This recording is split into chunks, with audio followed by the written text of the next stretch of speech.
استخارہ کیا ہے؟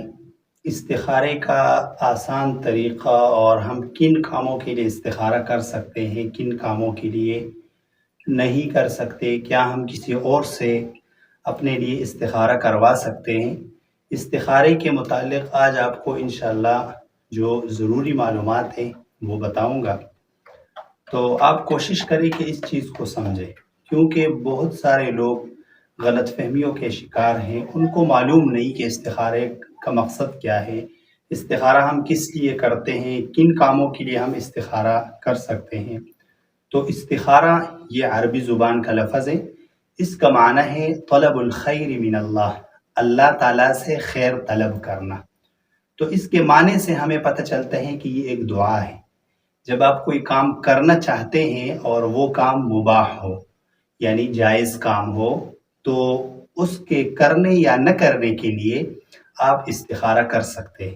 لہٰذا آپ فرض کام کے لیے استخارہ نہیں کر سکتے۔ مثال کے طور پر آپ اس کے لیے استخارہ نہیں کر سکتے کہ میں نماز پڑھوں یا نہ پڑھوں، یا حج پہ جاؤں یا نہ جاؤں، یا روزہ رکھوں یا نہ رکھوں، زکوٰۃ ادا کروں یا نہ کروں۔ تو جو فرض کام ہے ان کاموں کے لیے آپ استخارہ نہیں کر سکتے۔ اس طریقے سے جو کام ناجائز ہیں، مثلا زنا ہے، چوری ہے، آپ اس کے لیے استخارہ نہیں کر سکتے کہ میں زنا کروں یا نہ کروں، چوری کروں یا نہ کروں، کیونکہ استخارہ صرف ان کاموں کے لیے آپ کر سکتے ہیں جو جائز ہے، جس کے اگر آپ کریں تو کوئی ثواب کا کام نہیں ہے، نہ کرے تو کوئی گناہ نہیں ہے، تو اس کے لیے آپ استخارہ کر سکتے ہیں۔ جیسے کاروبار ہے، شادی ہے، یا کوئی اور مسئلہ ہے، تو اس کے لیے آپ استخارہ کر سکتے ہیں۔ اور مثال کے طور پر آپ بزنس کرنا چاہتے ہیں تو آپ استخارہ کر سکتے ہیں کہ یہ کاروبار میں کروں یا نہ کروں، شادی کرنا چاہتے ہیں تو اس جگہ پہ میں شادی کروں یا نہ کروں۔ تو استخارے کا مطلب ہے کہ آپ اللہ تعالیٰ سے دعا مانگ رہے ہیں۔ اصل میں استخارے کی جو دعا ہے وہ بھی یہی ہے، اس کا مطلب بھی یہ ہے کہ اے اللہ اگر یہ کام میرے لیے بہتر ہو تو اس کو میرے لیے مقدر کر دے۔ اب بعض لوگ عجیب عجیب سوال بیچتے ہیں، اکثر لوگ جو ہے نا وہ کہتے ہیں کہ بھائی آپ کے استخارے کی فیس کیا ہے، ہم نے آپ سے آن لائن استخارہ کروانا ہے۔ ان ساری چیزوں کی کوئی حقیقت نہیں ہے۔ دیکھیں آپ ایک بات سمجھیں، آپ صلی اللہ علیہ وسلم موجود تھے اور آپ صلی اللہ علیہ وسلم سے بڑی ہستی دنیا میں نہیں ہے، صحابہ کرام بھی موجود تھے، لیکن کسی بھی صحابی نے آپ سے استخارہ نہیں کروایا، بلکہ روایات میں آتا ہے کہ آپ صلی اللہ علیہ وسلم صحابہ کرام کو استخارہ اس طرح سکھاتے تھے جس طرح قرآن کریم کی کوئی صورت سکھاتے ہیں۔ بعض لوگ کہتے ہیں کہ بھائی استخارہ کرے کہ ہم پہ کسی نے کوئی جادو تو نہیں کیا۔ تو استخارہ ان چیزوں کے لیے نہیں ہے، استخارہ دعا ہے کہ آپ اللہ تعالیٰ سے دعا کرتے ہیں کہ اللہ میں یہ کام کرنا چاہتا ہوں، اب مجھے پتہ نہیں ہے کہ یہ کام اچھا ہے یا اچھا نہیں ہے میرے لیے، تو اگر میرے لیے اچھا ہو تو اسباب پیدا کر دے، اگر میرے لیے یہ کام اچھا نہ ہو تو مجھے اس سے منع کر دے۔ یہ استخارے کی دعا کا جو آسان سا مطلب ہے وہ یہی ہے۔ اب بعض لوگوں کا خیال یہ ہوتا ہے کہ میں رات کو استخارہ کروں گا، پھر سوؤں گا، پھر مجھے کوئی خواب میں آئے گا اور بتائے گا کہ آپ نے یہ کام کرنا ہے یا نہیں کرنا۔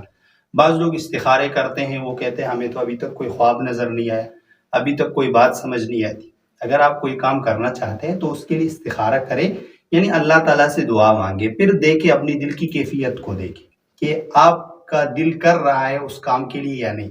اگر دل کر رہا ہے تو کریں، اللہ تعالیٰ اس میں برکت پیدا کریں گے۔ اگر آپ کا دل نہیں مان رہا کہ یہ کام نہیں کرنا چاہیے تو پھر وہ کام نہ کریں۔ استخارے کے بعد خواب کا آنا کوئی ضروری نہیں ہے۔ ہاں کوئی اچھا خواب آپ نے دیکھ لیا تو اس سے اشارہ تو مل سکتا ہے کہ ہاں یہ کام آپ کے لیے بہتر ہے، لیکن یہ ضروری نہیں ہے کہ استخارے کے بعد آپ کو خواب آئے، اور یہ بھی ضروری نہیں ہے کہ آپ استخارے کے بعد سوئے۔ استخارے کے بعد سونا بھی ضروری نہیں ہے۔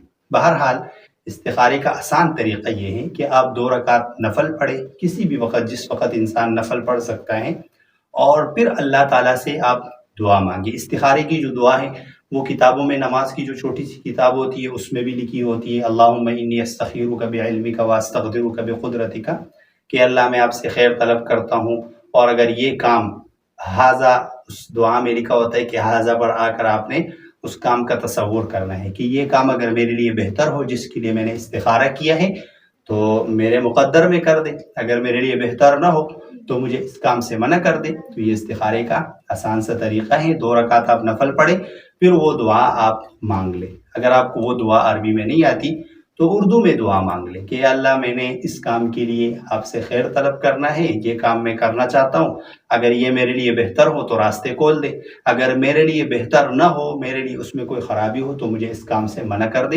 یہ استخارے کا آسان اور سمپل سا طریقہ ہے، تو اس طرح آپ استخارہ کریں۔ باقی جو یہ غلط فہمیہ ہے کہ مجھ پر کسی نے جادو کیا ہے اور میرے گھر میں کیا اثرات ہے، استخارے کے ذریعے معلوم کرے، تو اس طرح کی کوئی بھی بات نہیں ہے، لہٰذا ان باتوں سے آپ بچیں۔ اور آن لائن استخارے جو کروائے جاتے ہیں کہ ہاں آپ کا نام کیا ہے، والدہ کا نام کیا ہے، میں آپ کے لیے استخارہ کرتا ہوں، ان ساری چیزوں کی کوئی حقیقت نہیں ہے۔